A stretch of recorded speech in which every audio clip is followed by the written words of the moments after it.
हटिए हटिए please please आप चलो सब पीछे प्लीज आप हटिए प्लीज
सर क्या हुआ दया को सर? ये लोग बोल रहे हैं कि मैंने उसको झूठ बोल रहे हैं सर। मैं दया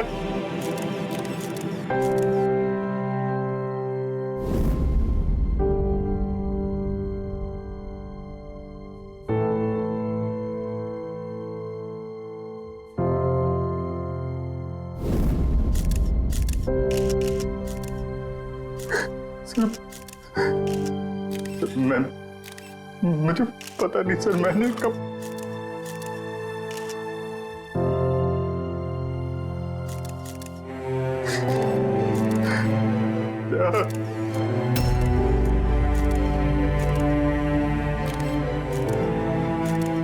नहीं अभिजीत, तुम अंदर नहीं जा सकते। तुमने दया की जान ले ली है, तुम्हें गिरफ्तार कर रहा हूं।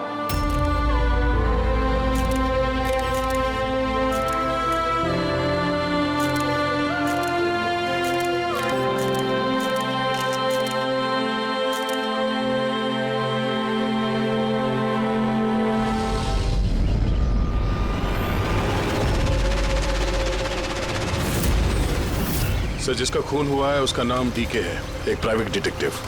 उसके मेड ने लाश देखी सुबह।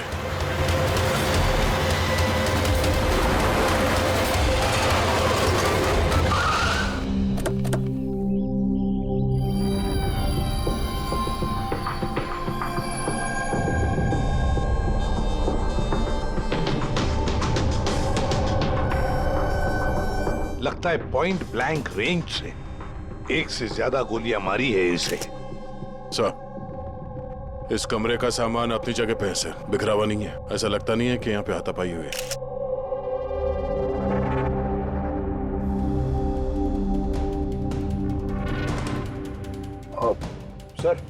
सर ये कबर्ड और सेफ तो खुला हुआ है और सब सामान अपनी जगह पे भी है। ऐसा लग रहा है कि इसको किसी ने हाथ ही नहीं लगाया।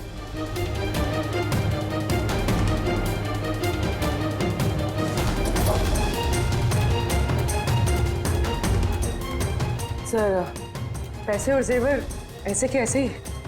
लगता है खूनी को जो चाहिए था शायद वो वही लेकर गए। सर, गोली।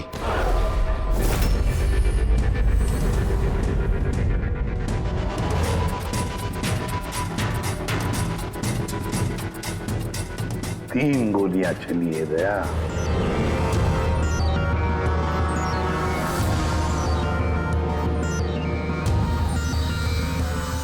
सर आप रेडी?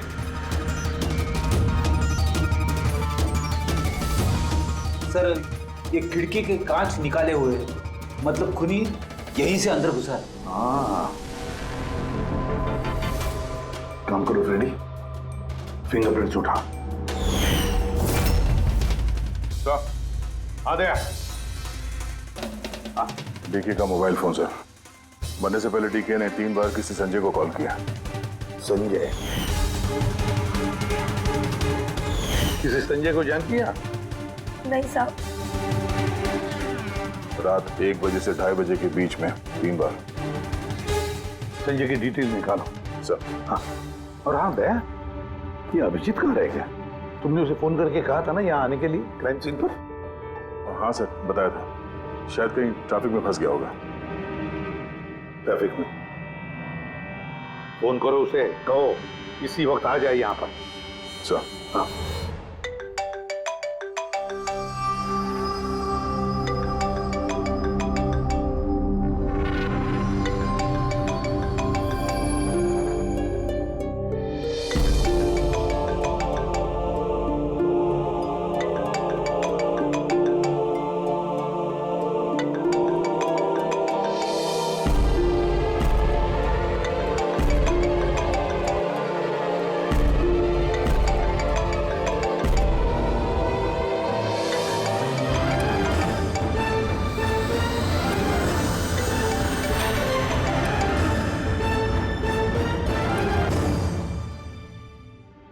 हाँ दया, क्या बोल रहा है अभिजीत? कहाँ है वो? सर वो तबीयत थोड़ी खराब है उसकी। वो डॉक्टर के पास जाएगा और शायद वहां से सीधे ब्यूरो पहुंचेगा। कोई प्रॉब्लम है? नहीं सर, कोई प्रॉब्लम नहीं। समझ में नहीं आता, ये अभिजीत दिल्ली से आने के बाद कुछ अजीब सा बर्ताव कर रहा है।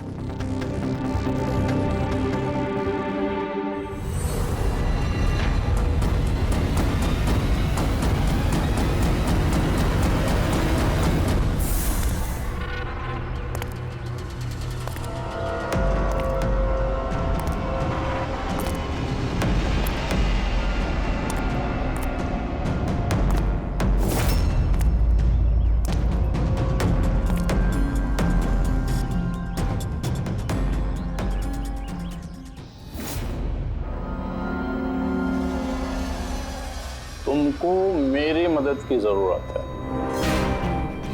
तुमको? हाँ?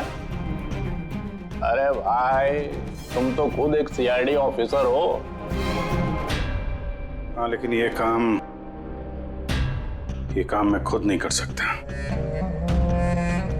चलो ठीक है, कर देंगे मदद। तू भी क्या याद रखेगा? चल चाय वाय तो पी। नहीं यार, वो मैं ठीक हूँ भाई।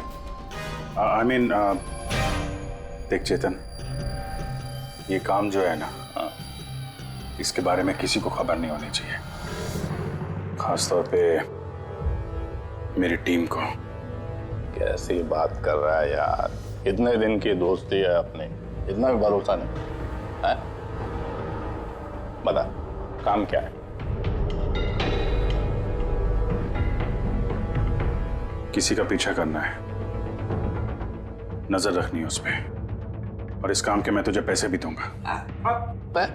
क्या बात कर रहा है यार? दोस्ती में पैसा? चल ठीक है, तेरा इच्छा है तो दे देना पैसा। वैसे पीछा किसका करना है?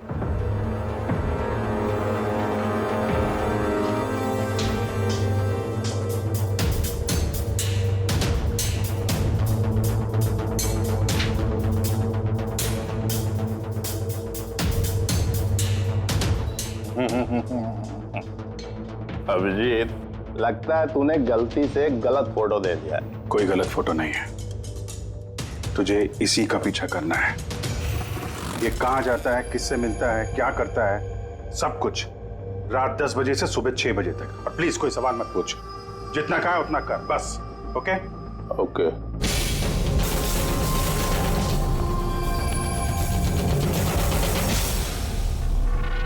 या तो अभिजीत पागल हो गया है, या बहुत बड़ा कोई गेम चल रहा है।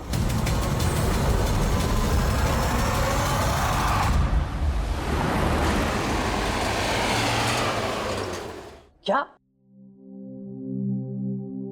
डीके का खून हो गया? मरने से पहले डीके ने आखिरी बार फोन पे आपसे बात की थी आधी रात को। क्या बात क्या हुई थी आपकी? वो मेरे कहने पर किसी पर जासूसी कर रहा था। कुछ सबूत मिला उसे, इसलिए उसने फोन किया था मुझे। जासूसी क्यों? मेरी बॉस मंदिरा जी के लिए। मंदिरा? कुमार ज्वेलर्स की मालकिन, मशहूर पेज 3 सेलिब्रिटी। उस दिल्ली वाले केस के बारे में तो आप सबने सुना ही। हो मंदिरा कुमार, मंदिरा जी, उन पर तो उनके पति, सास ससुर और केयरटेकर्स को मारने का इल्जाम था, है ना? जी। मगर सबूत न मिलने पर कोर्ट ने मंदिरा जी को बरी कर दिया। और उसके कुछ ही दिनों बाद मंदिरा जी की पर्सनल असिस्टेंट ईशाना, उसने भी आत्महत्या कर ली।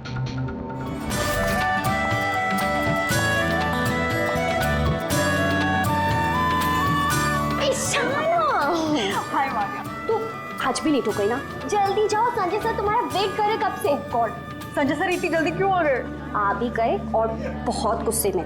ओह गॉड, तू मेरा बैग संभाल, मैं आती हूँ।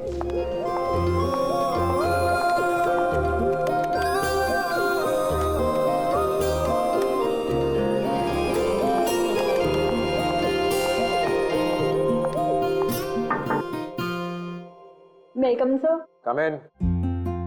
Sorry, sir. Sorry, sir. Sorry, I'm so sorry. What is this, Ishana? ये कोई टाइम है ऑफिस आने का?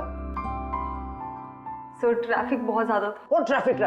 ये क्या रोज रोज का एक्सक्यूज है तुम्हारा? इस ऑफिस में बाकी लोग भी इसी ट्रैफिक में आते हैं ना? हाँ बोलो कुमार। नहीं, 30 दिसंबर के पहले कुछ नहीं हो सकता है।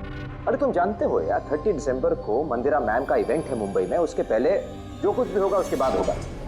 हाँ हाँ।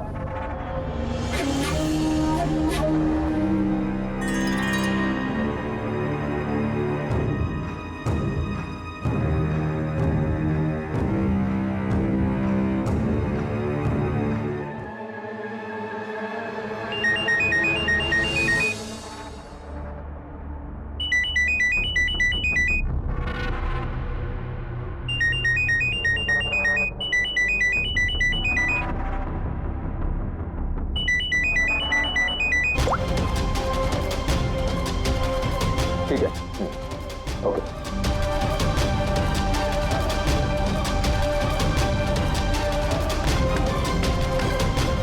क्या हुआ? हाँ?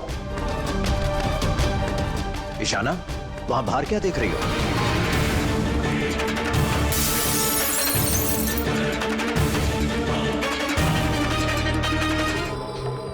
आत्महत्या क्यों की थी वो किसी को पता नहीं। वैसे मंदिरा जी ने डीके को किस पर जासूसी करने के लिए काम पे लगाया था? उनकी जान को खतरा है। डीके वही पता लगाने की कोशिश कर रहा था। जान को खतरा किससे? दरअसल कोर्ट से बरी होने के बाद कोई मैम को धमकियां दे रहा था। ये धमकियां फोन पर ही? जी हाँ, फोन पे भी, अनजान नंबरों से और टाइप किए गए चिट्ठियों से भी। मैम दोबारा पुलिस के चक्करों में पड़ना नहीं चाहती थी, इसलिए डीके को हायर किया था उन्होंने। तो कुछ पता चला डीके को? उसके हाथ कुछ सबूत तो लगा था कि उसने एक पेन ड्राइव में सेव करके रखा था। वो पेन ड्राइव वो मुझे देना चाहता था, इसलिए दिल्ली से मुंबई आया था मैं। तो डीके के घर में उसका लॉकर खुला हुआ था, तो कहीं उस लॉकर से ये पेन ड्राइव चोरी तो नहीं हुआ था? हो सकता है दया। उसके घर में हमें एक लैपटॉप भी मिला सर, शायद उससे कुछ पता चल जाए। मंदिरा ऐसे कैसे कर सकती है? उसने अकाउंट फ्रीज कर दिया। प्रॉब्लम को समझते क्या है? अब सब कुछ उनकी मर्जी से होगा। ये लोग कौन है? सीआईडी। वैसे हम संजय से मिलने आए थे। आप दोनों कौन हैं? सर ये कायरा है, मिस्टर कुमार, मेरा मतलब मंदिरा मैम की बेटी। और ये मैम के बहनोई हैं, मिस्टर सबीर। हम मंदिरा जी और उनके पूरे परिवार से कब मिल सकते हैं? क्योंकि उनकी जान की हिफाजत अब हमारी जिम्मेदारी है। इनफैक्ट मंदिरा मैम, कायरा के चचेरे भाई शिखर और उनकी पत्नी अमारा सब आज रात को ही आ रहे हैं। 30 दिसंबर को कुमार ज्वेलर्स का एनुअल चैरिटी इवेंट है, उसमें शामिल होने के लिए। तो ठीक है, कल सुबह सुबह ही मिलते हैं।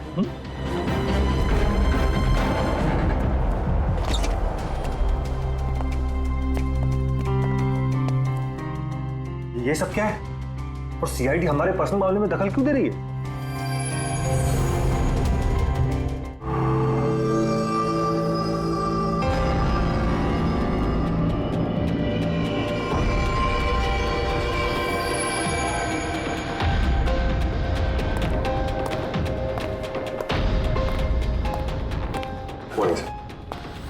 हेलो सर, अब तबीयत कैसी है आपकी? मर्डर इन्वेस्टिगेशन है सर, प्राइवेट इन्वेस्टिगेटर डीके की घर ही में मौत हुई है सर। ये पूरी केस फाइल है।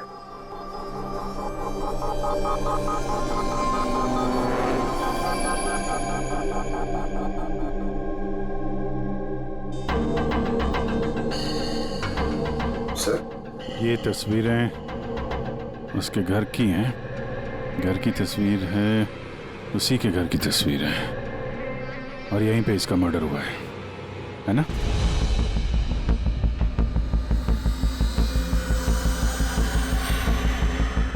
बराबर यहीं पे मर्डर हुआ है इसका।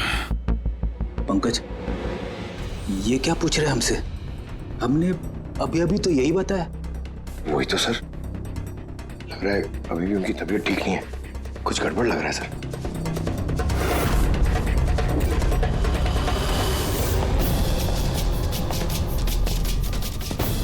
अभिजीत,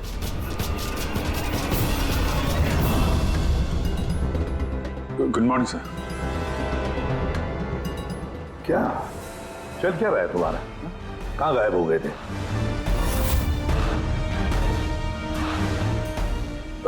अरे अभिजीत, तुम्हारी तबीयत खराब थी ना, तो डॉक्टर के पास जाना था, यहाँ क्यों? हाँ सर, वो कुछ दिनों से थोड़ी गड़बड़ चल रही है सर, पर अब ठीक है। I am better now. या गड़बड़ चल रही थी। सर, डीके संजय को जो पेन ड्राइव देने वाला था, तो उसका जो डेटा है वो हम हासिल करने का एक तरीका है सर। पेन ड्राइव तो मिला नहीं ना दे, तो फिर डेटा कहां से लाओगे? सर है ना, एक तरीका है, वो हम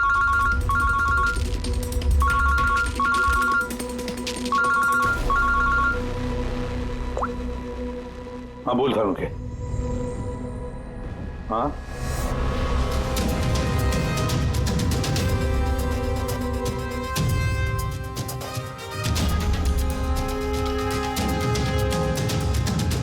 है सर।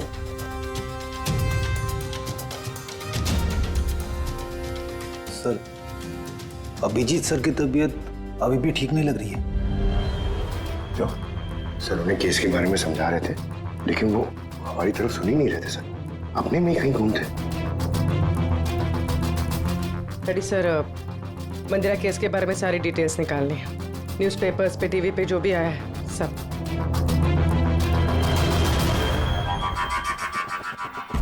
घर में घुसने का एक ही रास्ता है, मेन गेट, और चाबी डीके और उसके घर के मेट के पास रहती है। बाथरूम की खिड़की, मतलब कातिल ने बाथरूम की खिड़की का कांच निकाला और अंदर घुसा, और उसके बाद अभिजीत क्राइम सीन पर था भी नहीं, और यहाँ पे तो बाथरूम का कोई फोटो भी नहीं है, तो फिर इससे ये सब कैसे पता? अभिजीत मुझसे कुछ छुपा रहा है, मगर क्या?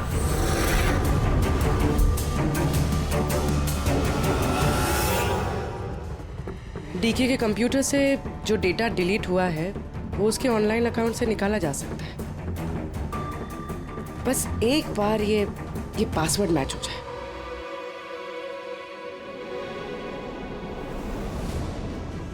कुछ दिनों से थोड़ी गड़बड़ चल रही है सर, पर अब ठीक है। I am better now. Sir उन्हें केस के बारे में समझा रहे थे, लेकिन वो हमारी तरफ सुन ही नहीं रहे थे सर, अपने में ही कहीं गुम थे।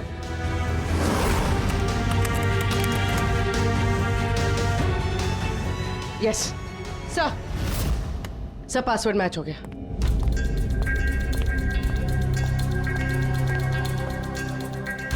सर इसमें तो वीडियोस हैं, चेक करते हैं। सर ये तो डीके के कंपाउंड के अंदर की फुटेज है।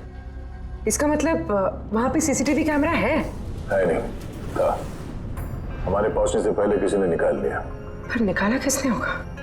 दूसरा वीडियो देखना।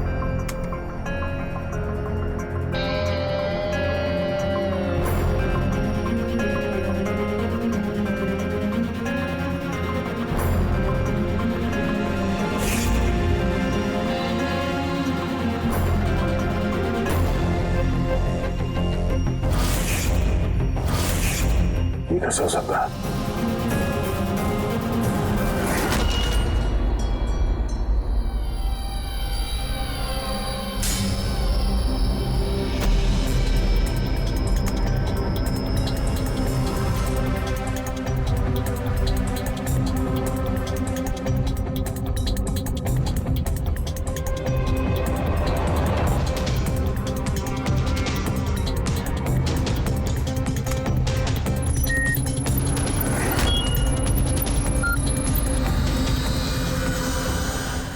सब आपने अच्छी तरह से क्रॉस चेक तो कर लिया ना?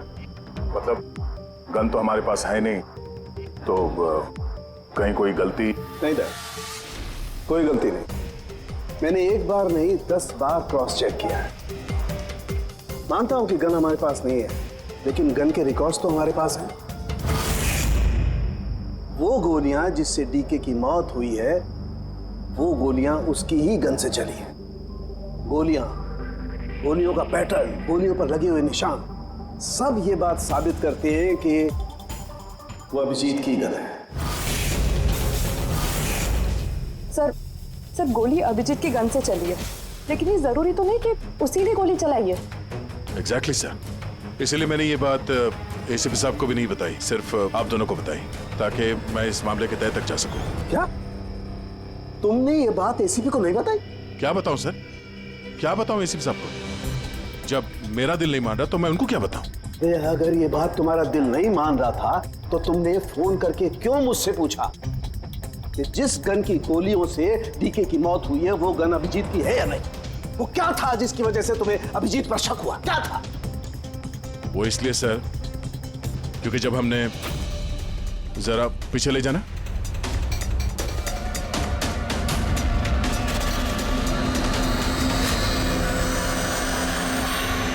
अभिजीत डीके के घर में, और दया फिर भी तुम अभिजीत को बचाने की कोशिश कर रहे। देखो दया, अभिजीत और तुम्हारी दोस्ती को मैं बहुत अच्छी तरह से मानता हूं, उसका आदर भी करता हूं, लेकिन ड्यूटी, अपना फर्ज किसी भी रिश्ते, किसी भी दोस्ती से ज्यादा बड़ा होता है, और ये बात मुझे तुम्हें बताने की जरूरत नहीं है। सर बिना ठोस सबूत के अभिजीत सर पे शक करना? ये सबूत नहीं था तो क्या था पूरी? अभिजीत डीके के घर में घुसा, ये सबूत नहीं तो क्या है पूर्वी? अभिजीत सर डीके के घर में घुसे ये हमने देखा, लेकिन उन्होंने डीके का खून किया ये तो नहीं देखा ना।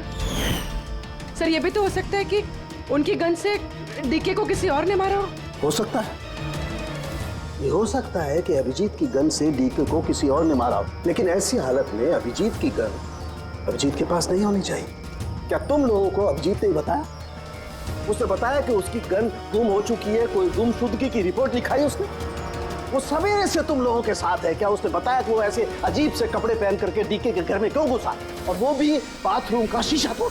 बताया उसने? बताया? सर आपके सारे सवालों का जवाब मैं अभिजीत से पूछ लूंगा, पर सर तब तक के लिए प्लीज सर, तब तक के लिए एसीपी साहब को कुछ मत बताना। मैं तुम लोगों की हालत को समझ रहा हूं, मुझे खुद भी अच्छा नहीं लग रहा है। Please sir, please.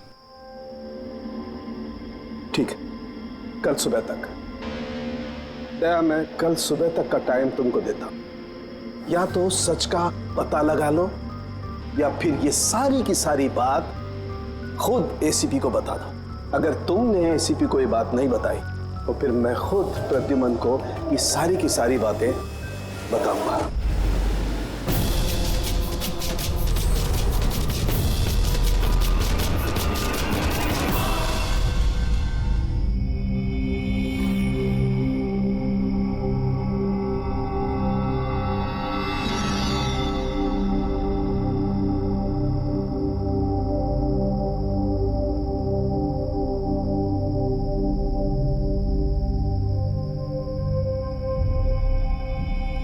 आधा घंटे से ऊपर हो गया, 10 का 10:30 बज गया, अभी तक आया ही नहीं। पूरी रात यहाँ लगता है इंतजार करवाएगा।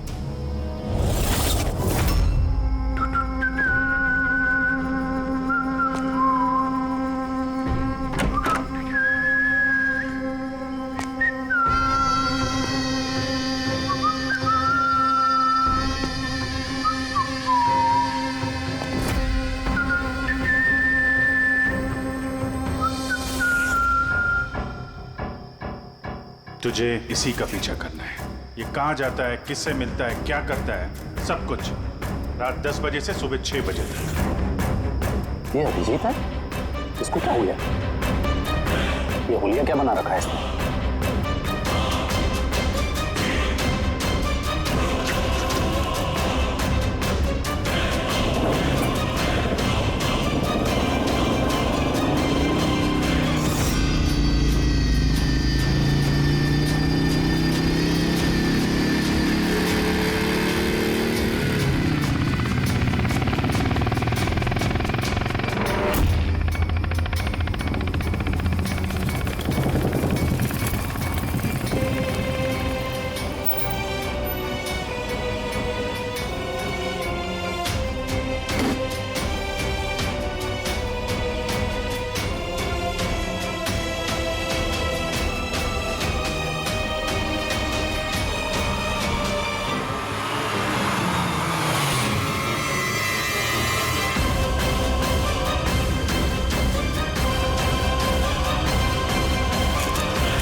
सर, दिल्ली से सब लोग आ गए हैं। मंदिरा मैम,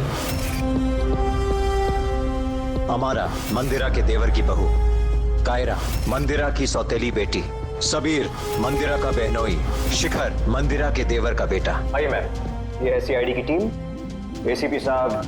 अच्छा हुआ आप लोग आ गए। डीके के कातिल का पता चला? अरे आपको तो मालूम होगा कि हमारा मशहूर एनुअल इवेंट 30 दिसंबर को होने वाला है। आई होप कि आपने मेरी सिक्योरिटी की सारे बंदोबस्त करा दिए हैं। देखिए, मुझे गलत मत समझिएगा, लेकिन मैं कोई चांस नहीं लेना चाहती एक्चुअली। ये इवेंट मेरे लिए बहुत ज़्यादा इम्पोर्टेंट है, लेकिन अपनी जान से ज़्यादा नहीं। क्या आपको पूरा यकीन है कि आप मेरी हिफाजत कर पाएंगे? और डीके के केस में क्या प्रोग्रेस हुई? उसकी तहकीकात कहाँ तक पहुंची? वो सब जानने की आपको कोई जरूरत नहीं है मंदिरा जी। रही बात आपकी सुरक्षा की, वो हमारी जिम्मेदारी है। How interesting. भाभी जी, आपको डर लग रहा है मंदिरा जी को? भाई, जिसका कानून भी आज तक कुछ नहीं बिगाड़ पाया। मानना पड़ेगा उस इंसान को जिसने आपको डरा दिया। शायद इसे पता नहीं होगा ना इनके बारे में कि ये क्या क्या कर सकती है। क्या आपको भी लगता है कि मैंने अपने पति और बाकी लोगों को मारा है? देखिए मंदिरा जी, आप पर जो भी आरोप है उससे हमें कुछ लेना देना नहीं है। कोर्ट ने आपको बरी कर दिया है और हम कोर्ट के फैसले का सम्मान करते हैं। आप सिर्फ इतना बताइए, आपको किस पे शक है? कौन है वो जो आपको मारना चाहता है? शक? जी हाँ, शक।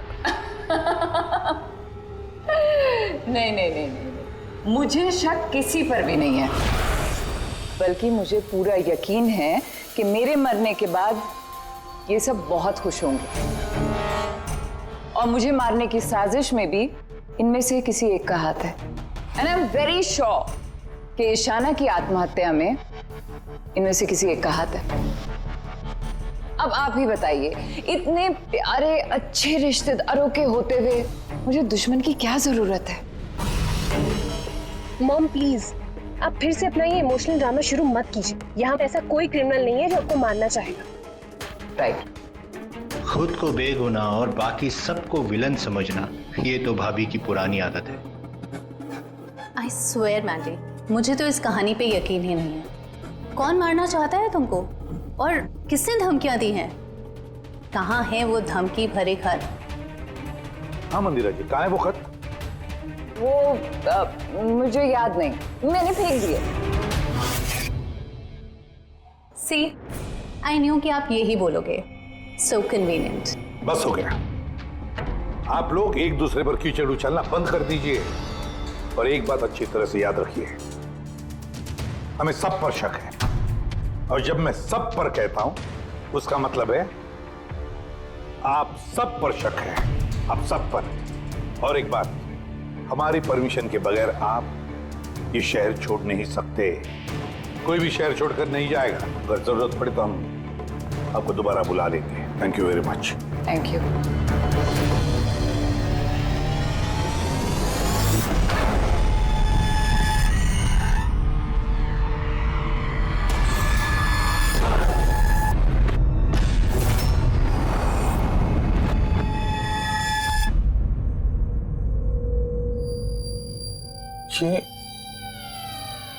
ये मैं हूं?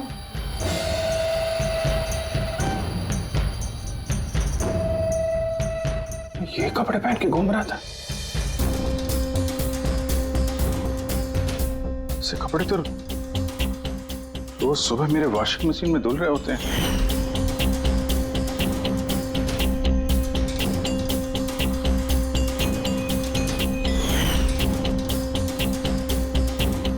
पर ये जूते, यार ये जूते गंदे रहते जैसे मैंने इन्हें पहना हो। लेकिन मुझे याद नहीं मैं ये कपड़े कब पहनता। सच में मुझे क्या हो रहा है मेरे साथ?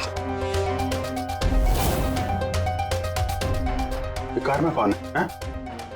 ये किससे बात कर रहा हूं मैं? कौन है कार में? नहीं, मैंने नहीं देखा। तुम बात कर रहे थे, तुम्हें पता होगा। और तुम कल तो मुझे पहचाने ही नहीं।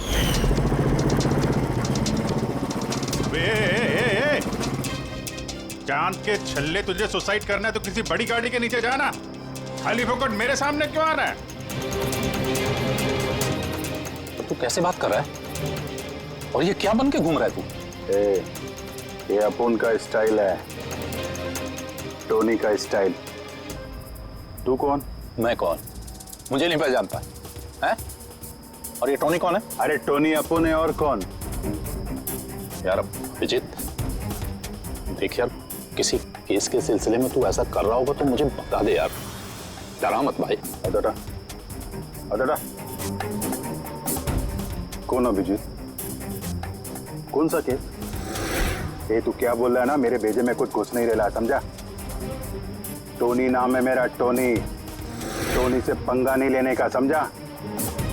चल हवा आने दे और टोनी को जाने दे।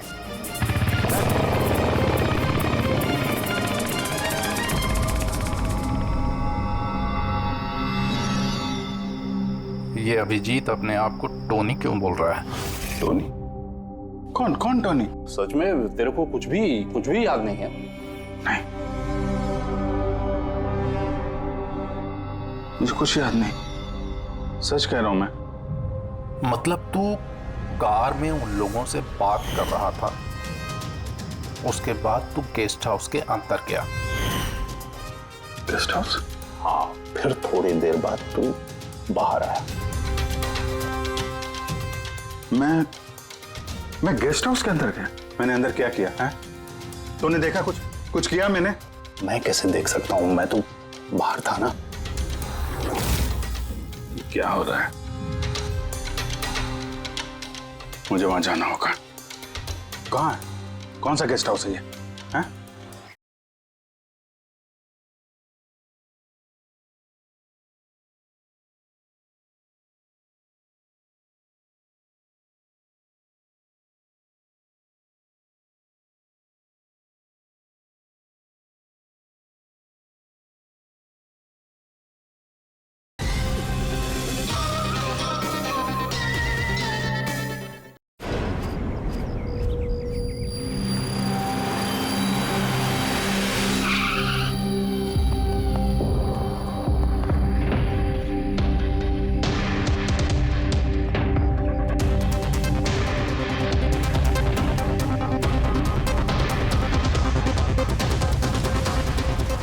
सर, खून।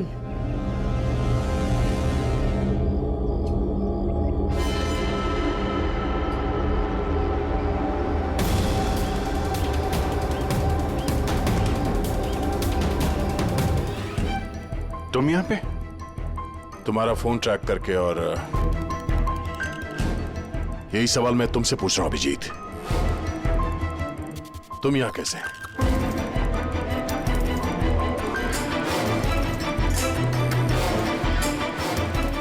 नहीं, ये मैं बताता हूँ दया, यहाँ पे क्या हुआ। अभिजीत, यहाँ पे क्या हुआ वो तो हमें दिख रहा है, तुम बताओ किसने किया ये? हाँ? तुमने इन दोनों को मारा? मैंने? अभिजीत, मैं तुमसे कुछ पूछ रहा हूं। तुमने मारा इनको? सर आप अभिजीत सर पे इल्जाम लगाए हैं सर।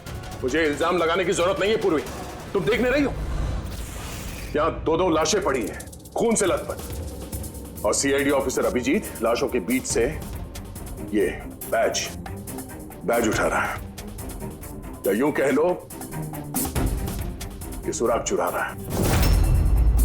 अभिजीत, मैं फिर पूछ रहा हूं तुमसे, मुझे तुम्हारे साथ अपराधियों जैसे बर्ताव करने पे मजबूर मत करो। तो क्या करूं मैं? क्या बोलूं मैं? अगर मैं बोलूं कि मैंने ये नहीं किया तो मानोगे? अगर मैं कहूं कि मुझे पता नहीं कि मैंने किया है या नहीं, आई नो मैं अनर्गल बोल रहा हूं, लेकिन तुम लोग तो मुझे जानते हो ना। अभिजीत, यहां मेरे सामने जो सबूत पड़े हैं उनको देखकर हम कुछ कह नहीं सकते। मुझे अपना फर्ज निभाना होगा।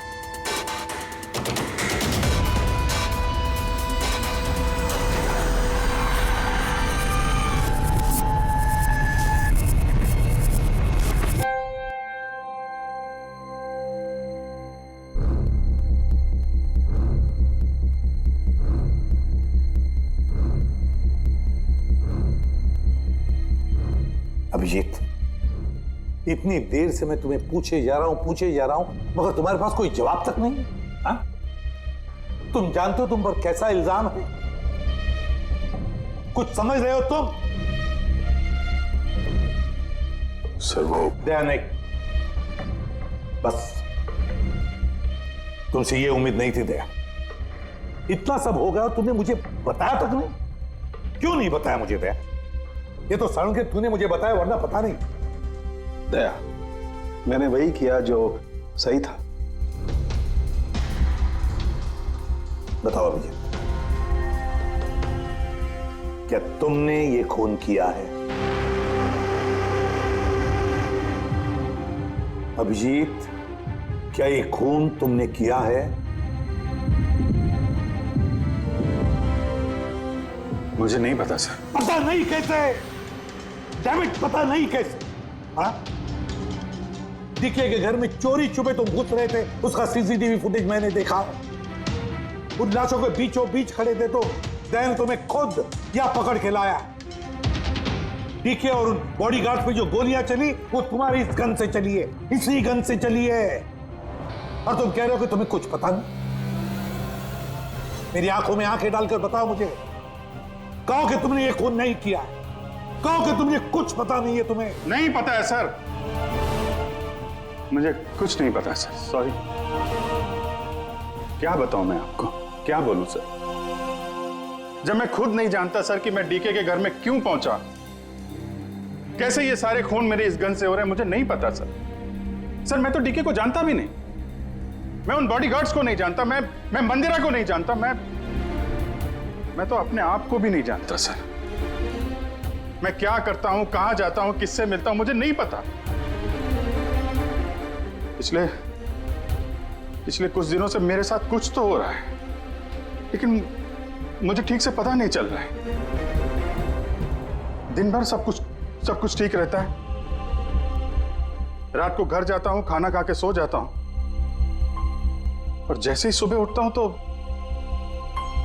अजीब से कपड़े, अजीब से जूते जो मेरे नहीं हैं, पता नहीं कहां से मेरे घर में आ जाते हैं। कपड़े वॉशिंग मशीन में धुल रहे होते हैं, जूतों पे मिट्टी लगी रहती है, ऐसा लगता है कि जैसे मैंने उनका इस्तेमाल किया है, लेकिन मुझे पता नहीं चलता। थकान सी रहती है, ऐसा लगता है कि जैसे मैं रात भर जगा हूं, लेकिन जग के मैंने क्या किया मुझे नहीं पता। लगता है हर रोज मेरी जिंदगी के 6-8 घंटे गायब हो जाते हैं, जिनके बारे में मुझे कुछ पता नहीं। आप कहते हैं कि मैं डीके के घर गया, हो सकता है, लेकिन मुझे नहीं पता। मैंने डीके और उन बॉडीगार्ड्स को मारा, लेकिन मुझे नहीं पता। मैं मंदिरा को मारने की कोशिश कर रहा हूं, लेकिन मुझे नहीं पता। मैं क्या करता हूं, मैंने क्या किया है, मैं क्या करने वाला हूं, मुझे नहीं पता सर, मुझे नहीं पता।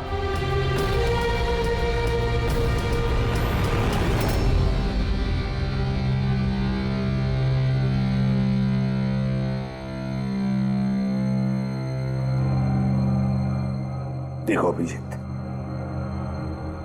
इस वक्त तुम खुद के लिए और दूसरों के लिए भी खतरनाक हो।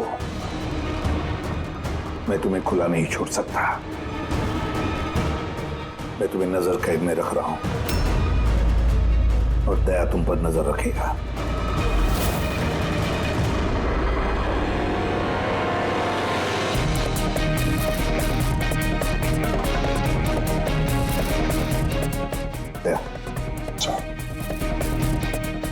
एक बात अच्छी तरह से याद रखना, तुम अपने दोस्त पर नहीं बल्कि एक कातिल पर, एक खूनी पर नजर रख रहे हो। एक ऐसा आदमी जिसका मानसिक संतुलन बिगड़ चुका है। अब से इस केस की तहकीकात मैं खुद करूंगा और तुम अभिजीत को रोकोगे कोई भी जुर्म करने से। अगर उसके लिए तुम्हें अभिजीत पर गोली भी चलानी पड़े तो वो तुम चलाओगे। Is that clear? Yes sir.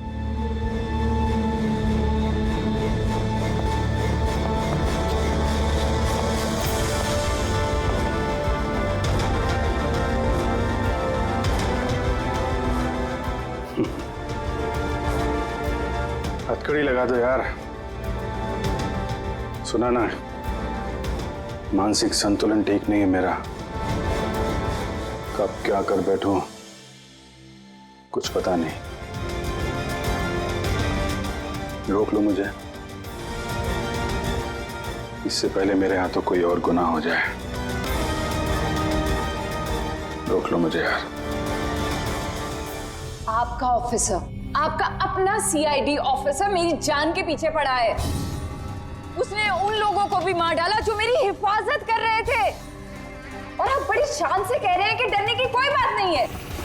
वो आपकी नाक के नीचे लोगों का कत्ल कर रहा है, और आप अब भी कह रहे हैं कि डरने की कोई बात नहीं है। कमाल है। आप मुझे बताइए कि मैं आप लोगों पर कैसे भरोसा करूं। आज आपका एक ऑफिसर सीरियल किलर निकला है, कल को कोई दूसरा निकल आएगा। बस मंदिरा जी, बस। बहुत बोल गई आप। हमारा इंस्पेक्टर अभिजीत एक ईमानदार और बहादुर सिपाही है। अपने देश की रक्षा के लिए और आम आदमी की सुरक्षा के लिए अपनी जान तक कुर्बान कर सकता है, लेकिन एक किलर कभी नहीं बन सकता। हाँ, उस पर इल्जाम जरूर है। 3 खून का इल्जाम है। साबित सिर्फ इतना हुआ है कि अभिजीत का मानसिक संतुलन बिगड़ चुका है। उसे कुछ याद नहीं रहता वो क्या करता है, किससे मिलता है, क्या बोलता है, और उसके बाद में जब नॉर्मल होता है सब कुछ भूल जाता है। इसका मतलब ये नहीं कि वो कोई सीरियल किलर है। मैं पूरी यकीन के साथ कहता हूं, खतरा है आपकी जान को तो वो आपके इन रिश्तेदारों से। एक्सक्यूज मी, सबूत सारे आपके ऑफिसर के खिलाफ मिले हैं और शक आप हम सब पे कर रहे हैं। जी हाँ, मैं आप सब पर शक कर रहा हूं। ऑफिसर तो आप ही का है वो, आप तो उसे ही बचाएंगे। वो तीनों खून इंस्पेक्टर अभिजीत की गन से चली हुई गोलियों से हुए। और आपको लगता है कि ये काम हम में से कोई कर सकता है? अरे हमारे पास आपके ऑफिसर की गन कहां से आएगी? शिखर जी, जल्द से जल्द हम पता लगा लेंगे कि इंस्पेक्टर अभिजीत की गन आपके पास कैसे आई। लेकिन मंदिरा जी, एक रिक्वेस्ट है, आपका जो 30 दिसंबर का इवेंट है वो आप कैंसिल मत कीजिए। बहुत अच्छा मौका है खूनी को पकड़ने का, क्योंकि खूनी उस इवेंट में जरूर आएगा।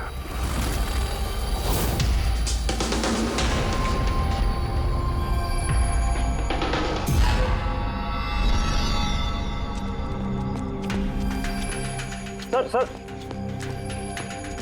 हाँ संजय, क्या बात है? आप अभिजीत सर के बारे में कुछ कह रहे थे कि उनके जहन में कोई और शख्सियत घुस जाती है, याददाश्त उनकी, मतलब उन्हें रात के कुछ घंटे याद नहीं रहते। हाँ तो बिल्कुल ऐसा ही, एग्जैक्टली ऐसा ही किसी और के साथ भी हुआ था। किसके साथ? हाँ सर, ईशाना। ईशाना? जिस दिन उसने आत्महत्या की उसके कुछ दिन पहले से बिल्कुल ऐसा बर्ताव करने लगी थी वो। क्या? बस अजीब सी हो गई थी वो, खोई खोई रहती थी। जिस दिन आत्महत्या की उसने, उसके कुछ दिन पहले से एक अजीब सा रिंगटोन लगा रखा था उसने अपने फोन पर। और फिर उस दिन अचानक से वो रिंगटोन बजने लगा और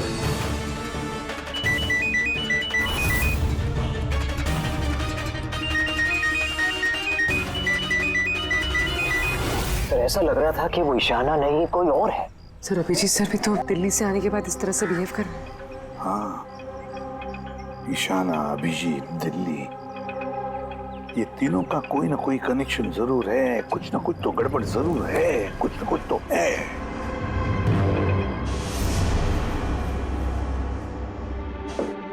कॉफी? अरे पी लो यार, कुछ मिलाया नहीं है। मैं यही हूं और कहीं भागने वाला नहीं। अभिजीत, तुमने हम सबसे ये बात छुपाई क्यों?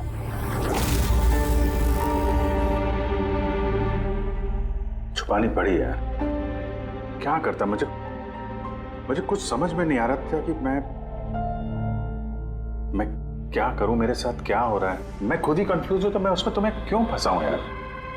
इसलिए, और कोई बात नहीं है। मुझ पे भरोसा नहीं रहा या मुझे इस लायक नहीं समझते कि मैं तुम्हारी कोई मदद कर सकता हूँ? क्या यार, कैसी बात कर रहा है यार? ऐसा कुछ नहीं है। तो फिर कैसी बात है? मुझे तो ये लगने लगा है कि मैं तुम्हें जानता भी नहीं हूँ। इस वक्त मैं यहाँ बैठकर जिस आदमी से बात कर रहा हूँ वो अभिजीत है या फिर कोई टोनी।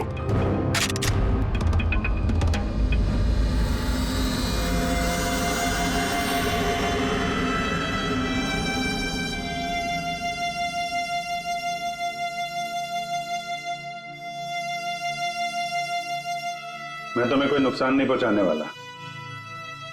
अभिजीत हूं या टोनी, सपने में भी नुकसान नहीं पहुंचाऊंगा। गन दिखाने की जरूरत नहीं है। बात यह है ही नहीं कि तुम मुझे कोई नुकसान पहुंचा सकते हो या नहीं। बात यह है कि मैं यहां सिर्फ अपनी ड्यूटी कर रहा हूं और मैं कोई चांस नहीं ले सकता। मैं तो तुम्हें शायद जानता भी नहीं हूं।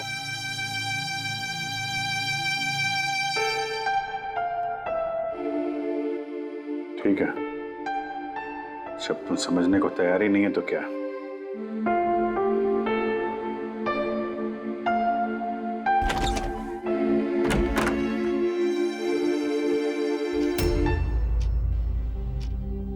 तो डॉक्टर महेश, हमने आपको सारी बात बता दी। अब आप बताइए, आपको क्या लगता है? देखिए, अभी अभी आपने जो कुछ भी मुझे कहा ये अभिजीत और ईशाना के बारे में, उससे एक बात तो बिल्कुल साफ है कि दोनों की कंडीशन एक जैसी है। Artificially induce split personality. इसे सरल शब्द में मैं आपको समझाऊं तो इसमें पेशेंट के दिमाग में उसके अपने व्यक्तित्व के अलावा एक और व्यक्तित्व को प्लांट किया जाता है जो किसी खास दशा, निर्देश, आदेश के मुताबिक चलता है और उसे इस तरह सेट किया जाता है कि वो व्यक्तित्व खास निर्धारित समय पर निर्धारित ट्रिगर मिलने पे उस व्यक्तित्व पे हावी हो जाता है। और जितनी देर ये हावी रहता है वो पुराने व्यक्तित्व के बारे में ना तो कुछ जानता है और ना ही उसे पुराने व्यक्तित्व के बारे में कोई भी चीजें याद रहती हैं। ये इंसान का दिमाग है। इस दिमाग के दो मुख्य हिस्से हैं, सचेत मस्तिष्क यानी कि कॉन्शियस स्टेट ऑफ माइंड, जिसमें हम अभी हैं, और अचेत मस्तिष्क यानी कि semi conscious state of mind, जो हम सब सो रहे होते हैं उस वक्त होता है। और कभी कभी जागते हुए भी किसी नशे या किसी दवाई के असर में हमारा अचेत मस्तिष्क एक्टिव होता है। सचेत और अचेत दोनों ही अवस्था में ही दिमाग अलग अलग होते हैं। इस अवस्था में दोनों ही दिमाग जो सोचते हैं, जो बातें, जो यादें, उसे सेव कर लेते हैं। सचेत मस्तिष्क में सेव बातें तो हमें बरसों तक याद रहती हैं, लेकिन अचेत मस्तिष्क में सेव की हुई बातें हमें याद नहीं रहती। डॉक्टर महेश, ये कुछ हिप्नोसिस जैसा, सम्मोहन जैसा, जिसमें इंसान के दिमाग को कंट्रोल करके उससे कुछ भी करवाया जा सकता है एक रोबोट की तरह से, और बाद में किसी खास आवाज से उस सम्मोहन को तोड़ दिया जाता है और इंसान को कुछ भी याद नहीं रहता। नहीं डॉक्टर सोलंकी, सम्मोहन अलग प्रक्रिया है। सम्मोहन में आप आदमी को तभी तक कंट्रोल में रख सकते हैं जब तक वो सम्मोहित अवस्था में है। सम्मोहित अवस्था से एक बार बाहर निकलने के बाद उसे वापस सम्मोहित करना पड़ता है। ये मुद्दा ही बिल्कुल अलग है। यहां पर इंसान के दिमाग में एक घटना जो बिल्कुल घटी नहीं है, एक व्यक्ति जो है ही नहीं, उसे उस इंसान के अंदर डाला जाता है। उसके दिमाग में ये बात फिट की जाती है। अच्छा, तो इसका मतलब है यही सब कुछ तो अभिजीत के साथ हो रहा है। किसी भी तरह से अभिजीत को ट्रिगर मिलता है जिसकी वजह से टोनी जाग जाता है। Exactly sir. रात को अभिजीत के सो जाने के बाद उसको जरूर कुछ आवाजें सुनाई देती होगी, जो कि उस टोनी के लिए ट्रिगर हो सकती है। वो आवाज सुनते ही टोनी जाग जाता है, लेकिन अभिजीत वहीं सोया रहता है। टोनी जाग जाता है वो टोनी जो खूनी है, जो दरिंदा है, जो मुजरिम है, और अभिजीत के जानने वालों में से वो किसी को भी नहीं जानता। अगर ऐसा है तो अभिजीत के अंदर के टोनी को भी किसी भी तरह से कमांड दिया गया है मंदिरा को मारने का। तो 30 दिसंबर वाले इवेंट में ये टोनी इसे अंजाम देगा, मंदिरा को मारने की कोशिश करेगा। 2 दिन बाद 30 दिसंबर।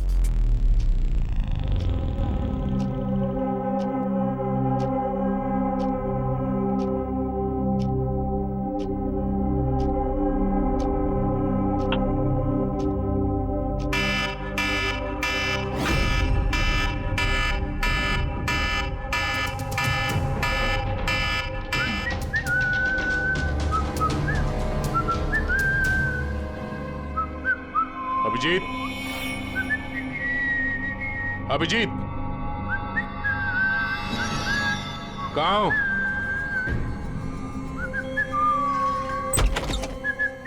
अभिजीत, अभिजीत, ओए, टोनी।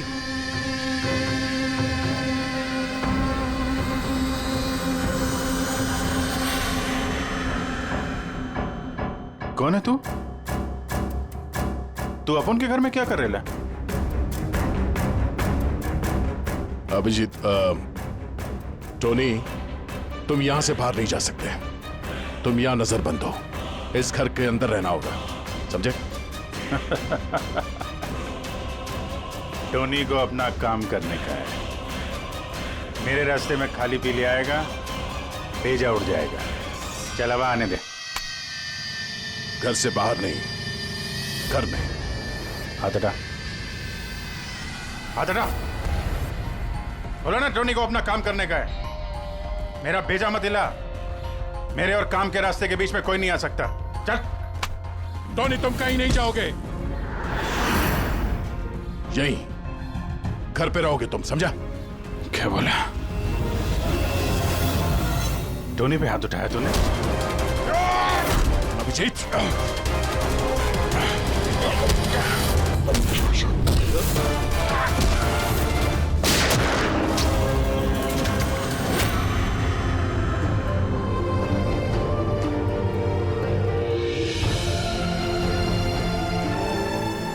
सकते हैं क्या हुआ दया कुछ?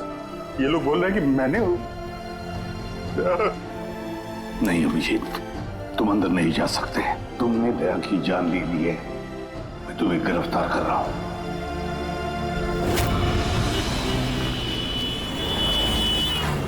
ईशाना के फोन रिकॉर्ड्स में डॉक्टर तानिया का नाम कई बार है।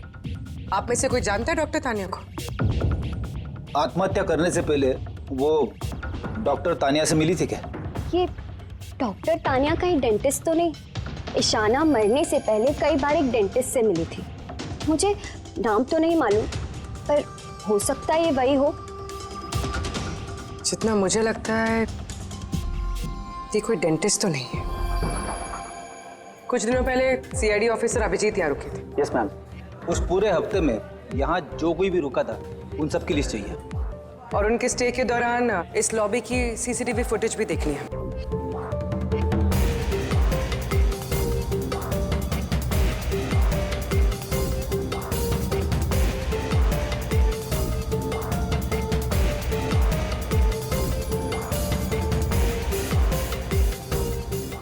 एक मिनट पॉज कीजिए। ये लड़की कौन है जिससे अभिजीत सर बात कर रहे हैं? पूर्वी, इस लिस्ट में डॉक्टर तानिया का नाम है और वो यहीं पे रुकी हुई थी जब तक अभिजीत सर यहाँ पे थे। शायद ये वही लड़की। क्या नाम है इस लड़की का? मैम डॉक्टर तानिया, हफ्ते भर यहीं थी वो। सर तानिया से तुरंत मिलना होगा। सर तानिया मुंबई के पैराडाइज होटल में रुकी हुई है। क्या मतलब मुझे टिकट नहीं मिल सकता? लुक, मुझे अभी इसी वक्त इंडिया से बाहर जाना है। Do you understand? Yes. Doctor Tania? जी, आप कौन? ईशाना, ईशाना की दोस्त, सीआईडी ऑफिसर पूर्वी।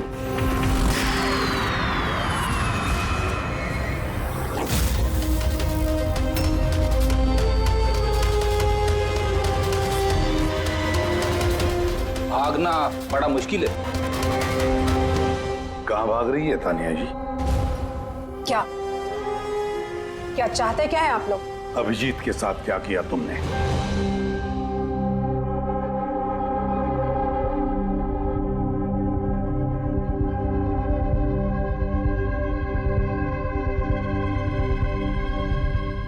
ईशाना और अभिजीत के दिमाग के साथ मैंने ही एक्सपेरिमेंट किया है। ईशाना को आत्महत्या करने के लिए और अभिजीत को एक मर्डर करने के लिए मैंने ही प्रोग्राम किया था। कैसे किया तुमने program? Artificially induced split personality के जरिए मैंने दोनों के दिमाग को सेट किया और अपने सेट शेड्यूल के मुताबिक दोनों को इस तरह प्लान किया कि एक ट्रिगर बजेगा या एक कॉल आएगा, और जब भी ये कॉल आएगा दोनों को वो सारे ऑर्डर्स मानने होंगे किसी भी हाल पे। वो फोन नंबर जहां से उनको फोन आते हैं, किसका नंबर है ये? वो एक पीसीओ का नंबर है। ईशाना ने मुझे ये नंबर दिया था अभिजीत के दिमाग में फीड करने के लिए। क्या कहा तुमने? अभिजीत के साथ ऐसा करने के लिए ईशाना ने कहा तुम्हें? जी। और फिर ईशाना की खुदकुशी, उसका क्या? वो भी खुद ईशाना ने ही कहा था मुझसे करने के लिए। What?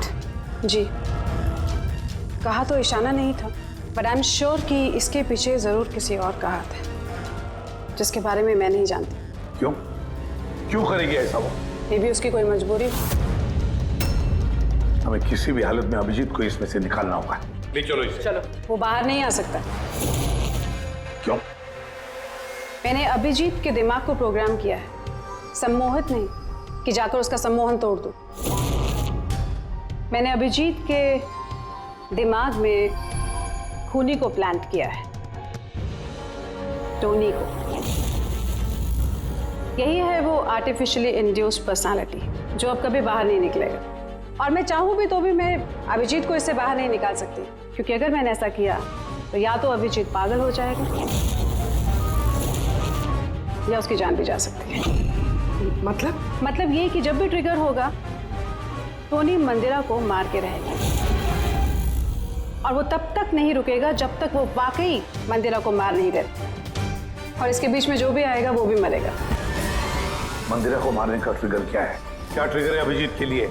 ईशाना के केस में ट्रिगर था एक रिंगटोन और अभिजीत के केस में ट्रिगर है रिमाइंडर टोन। एक खास तरह का बीप जो मैंने अभिजीत के मोबाइल पे सेट कर दिया था। हम अगर अभिजीत मंदिरा को कैसे मारेगा? क्या प्रोग्राम किया है तुमने, बताओ। वो तब तक मंदिरा को चाकू से मारता रहेगा जब तक कि बहुत सारा खून नहीं बह जाता। और कितने बजे के लिए प्रोग्राम किया ये? 10 बजे। माय गॉड, सिर्फ 2 मिनट बाकी है। गिरफ्तार कर लो इसे।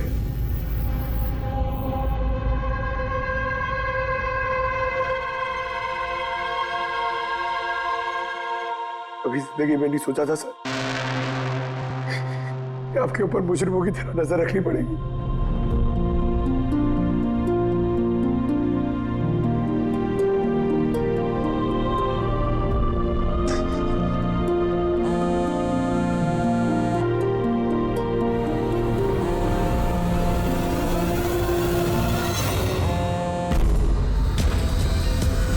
अंकल डैम इट, फोन उठाओ।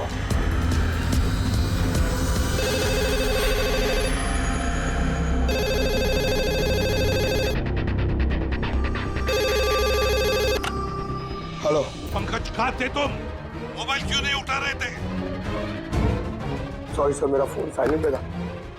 इधर ही हूँ सर, अभिजीत सर के पास। सुनो मेरी बात, अभी के अभी जाके अभिजीत का फोन स्विच ऑफ करो। क्या सर?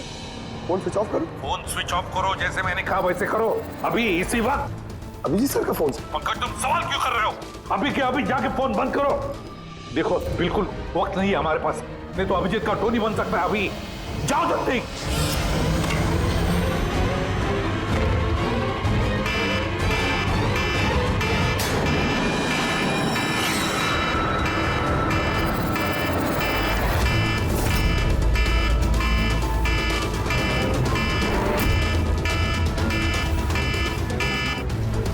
बस गया था। टोनी।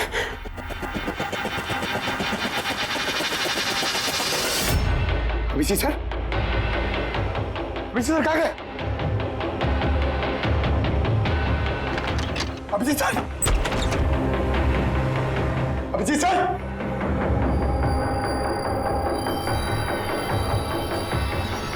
टोनी को बंद करके रखे।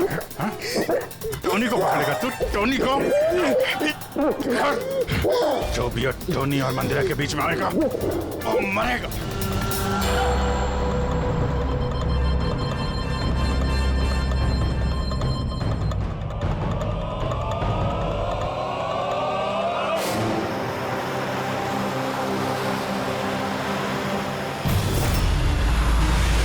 सर यही चैरिटी इवेंट का वेन्यू है।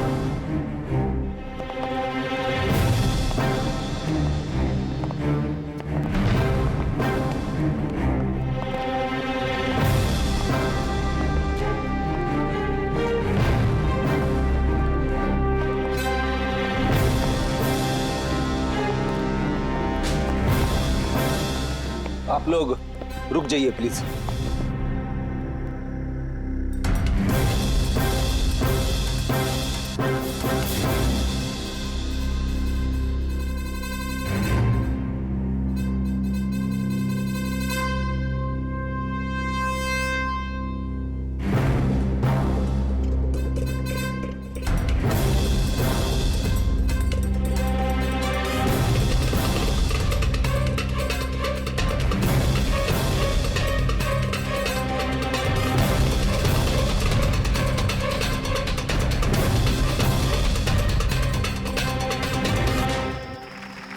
हेलो लेडीज एंड जेंटलमैन, हर साल की तरह इस साल की जो ये शाम है वो बहुत खास है, क्योंकि ये शाम है मंदिरा ज्वेलर्स के एनुअल चैरिटी इवेंट की, जिसमें जमा की गई सारी राशि दिल्ली और मुंबई के अनाथ आश्रमों और वृद्ध आश्रमों को जाती है। क्या बात है, तालियां बनती है इस बात पे डीकेसी चैरिटी के लिए।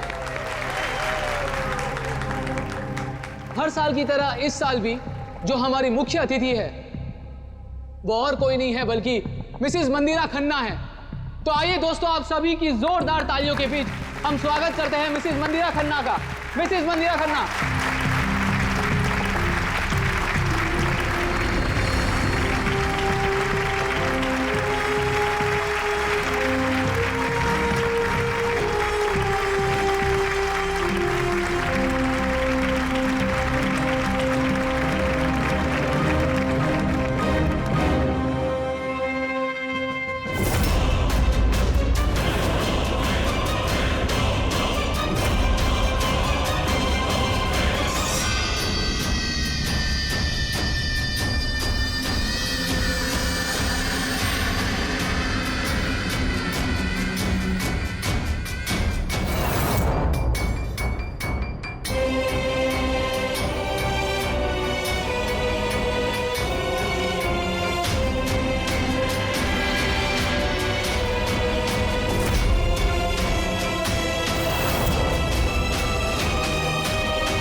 अभिजीत सर।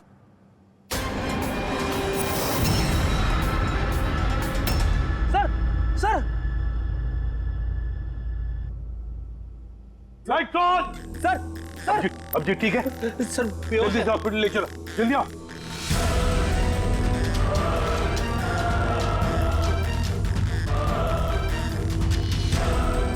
दरवाजा खोलो।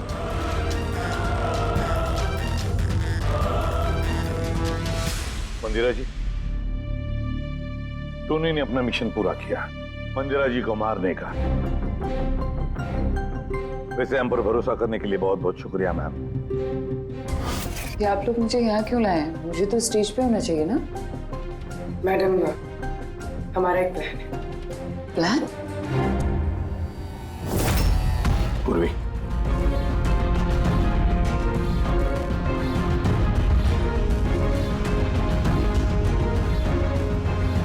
Lights off. Mandira ji,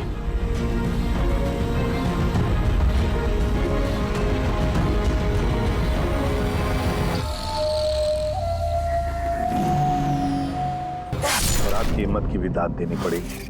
thank you. Mom, mom अब ठीक हो ना? ये सब क्या है? आप लोग हमें ग्रीन रूम में लॉक करके क्या हासिल करना चाहते थे? आखिर खूनी तो कोई और ही निकला ना। सर, आपने ये सब मॉम की जान को खतरे में डालकर किया। अगर सचमुच मॉम को कुछ हो जाता तो? ये तो वाकई बहुत बड़ा रिस्क था सर, बट आई होप अब खतरा टल गया। खतरा अभी तक टला नहीं है, क्योंकि इस खेल का असली मास्टरमाइंड अभी तक पकड़ा नहीं गया। कहानी अभी बाकी है।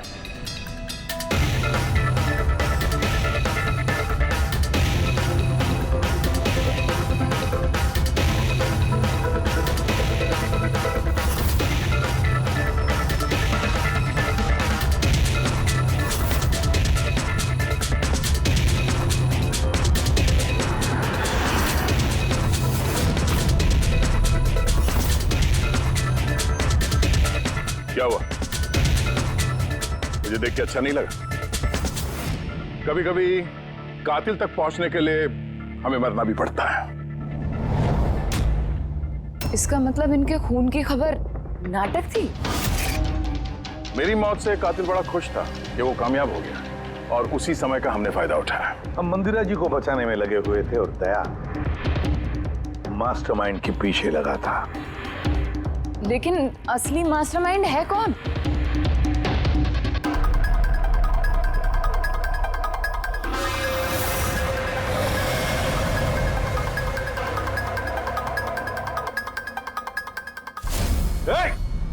सर, कोई भागा सर। पकड़ो उसे।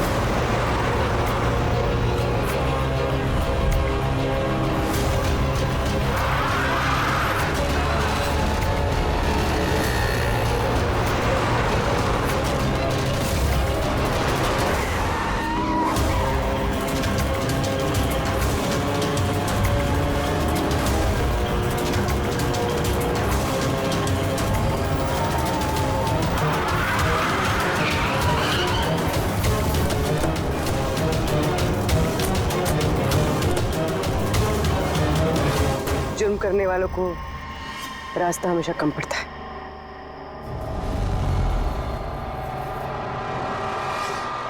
तुम ये सोच रही हो कि हमें कैसे पता चला कि खून तुमने किया? हमें ये तो पता था कि ये मास्टरमाइंड मंदिरा जी के अपने में से कोई है। इसलिए मेरी मौत के बाद सबसे पहले हमने ये पता किया कि आप में से वो कौन है जो अभिजीत को जानता था या फिर उससे मिला था। फिर मुझे याद आया कि क्राइम ब्रांच के सेमिनार के लिए अभिजीत दिल्ली गया हुआ था। उस सेमिनार में आने वाले लोगों की लिस्ट देखी मैंने तो मेरा ध्यान कायरा पे गया। क्रिमिनल साइकोलॉजी की स्टूडेंट कायरा। जब हमने डॉक्टर तानिया से पूछताछ की तो पता चला कि ईशाना ने उससे कहा था ये सब करने के लिए। उस वक्त ईशाना की मां सरकारी अस्पताल में एडमिट थी। उसके तुरंत बाद ईशाना की मां को 7 स्टार हॉस्पिटल में एडमिट किया गया और उसका सारा खर्चा मिस कायरा ने उठाया था। और सबसे बड़ा क्लू वो पीसीओ, जिससे अभिजीत सर को फोन पे ऑर्डर्स मिलते थे। दया सर ने उस पर नजर रखी और वहां पर भी तुम दिखे। Okay fine, I give up. मान गई कि आप लोग बहुत स्मार्ट हैं, लेकिन सर इस बात से तो आप भी एग्री करोगे ना कि मैं भी बहुत स्मार्ट हूं? हाँ, स्मार्ट तो हो तुम। क्रिमिनल साइकोलॉजी की होशियार स्टूडेंट जो अपने सौतेली मां से अपने पूरे परिवार का खून का बदला लेना चाहती थी। लोगों के दिमाग से खेलना, उन्हें अपने चक्कर में फंसाना, ये इनकी खासियत है। तो मुझे लगा कि क्यों ना इन्हें की तरीके से मार दिया जाए। इसीलिए मैं ईशाना से मिली और फिर डॉक्टर तान्या से मदद ली। She was mad. She wanted to do an experiment. फिर मैंने ईशाना को बहुत समझाया। कई बार समझाने के बाद She was ready. उसने वो एक्सपेरिमेंट अपने ऊपर लिया, लेकिन somehow I was never convinced. मुझे हमेशा कंफ्यूजन रहता था कि वो नहीं कर पाएगी एक्सपेरिमेंट। फिर उसी दौरान मैं दिल्ली में अभिजीत से मिली और उनसे मिलने के बाद मुझे लगा कि इतने सच्चे और ईमानदार पुलिस ऑफिसर के होते हुए ये एक्सपेरिमेंट कोई और क्यों करे। फिर मैंने और डॉक्टर तान्या ने अभिजीत को मोहरा बनाया और अपना एक्सपेरिमेंट उन पर किया। और ईशाना हमारे किसी काम की नहीं थी, इसलिए हमने उसे अपने रास्ते से हटा दिया। देखिए, और वो जो 2 बॉडीगार्ड, उन्होंने क्या बिगाड़ा था तुम्हारा? उन्हें क्यों मरवाया? ऐसा इसलिए किया क्योंकि सारा इल्जाम अभिजीत पर आ जाए और अभिजीत की बुलेट्स और गन्स हासिल करने के लिए टोनी था ना उसके दिमाग में। तुम इतनी खतरनाक हो सकती हो कायरा, मैं कभी सोच भी नहीं सकती थी। अब पता चल गया ना, तुमने मेरे माँ बाप के साथ, मेरी फैमिली के साथ जो भी किया है, तुम्हें जीने का कोई हक नहीं है। मैंने ये सब इसलिए किया क्योंकि मैं ये प्रूव करना चाहती थी कि इस दुनिया में किसी के भी दिमाग के साथ खेला जा सकता है, चाहे वो सीआईडी ऑफिसर ही क्यों ना हो। खैर, बदले की आग में तुमने एक बहादुर सीआईडी ऑफिसर की जान के साथ खेला है और तो और 4 मासूम लोगों की जानें भी ली। डीके, ईशाना और मंदिरा जी के 2 बॉडीगार्ड। बहुत गलत किया तुमने। कानून तुम्हें कभी माफ नहीं करेगा। तुम्हें तो फांसी होगी, फांसी। सर आप प्लीज ये सब याद मत करिए, एक बुरा सपना समझकर भूल जाइए। बुरा? डरावना?